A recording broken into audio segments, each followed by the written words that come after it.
Linda McMahon is the Secretary of Education, and we welcome you to National Report.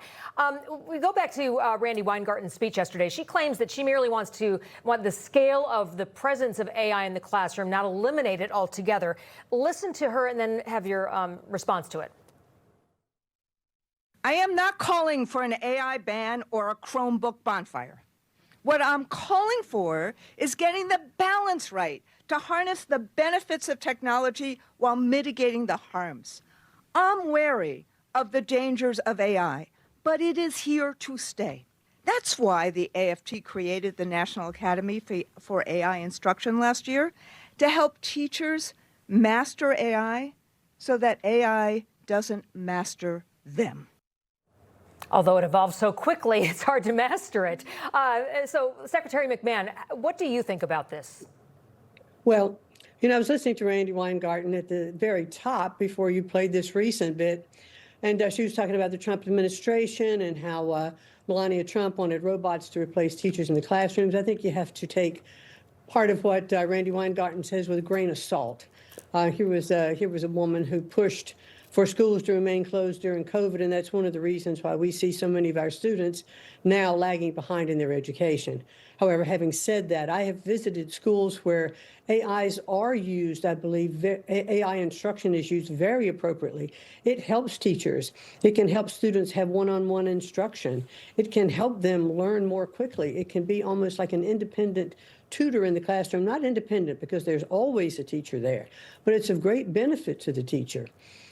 We need to embrace AI and to use it appropriately. As I have said many times in my comments, it can be an aid. It needs to have guardrails, and it needs to be appropriate for the classrooms, but it can be really beneficial in all classrooms.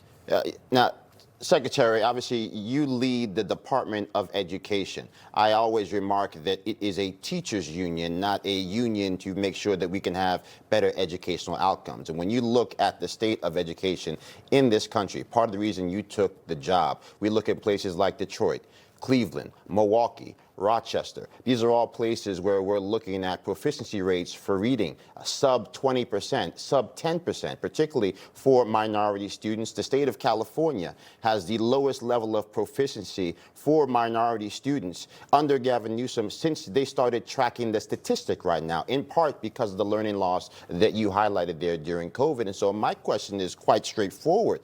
At some point, do we have to push back against individuals that keep prioritizing what is good for the teacher over the educational outcomes that clearly are nowhere to be found? Well, I can tell you the Trump administration, and this is what President Trump believes, as I do, that the best education is that's closest to the child.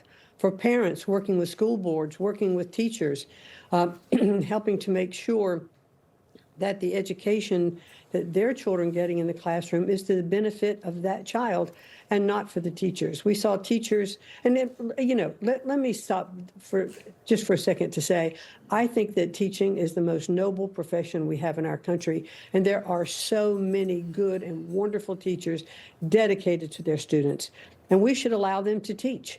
The Trump administration is looking to remove more regulations and strings that are attached so that teachers can have better control of their classrooms and they can focus on learning. They can return to the science of reading and teach phonetically students, who will learn better and faster how to read. Those are the kinds of things we need to focus on in our classroom to bring those reading grades up, as well as our numeracy grades. When we see across 12th, 8th grade, 4th grade levels, as you mentioned, Joe, are down 30, 20%, and we just can't have that. Information. Truth is freedom. Is Newsmax. It's real news for real people.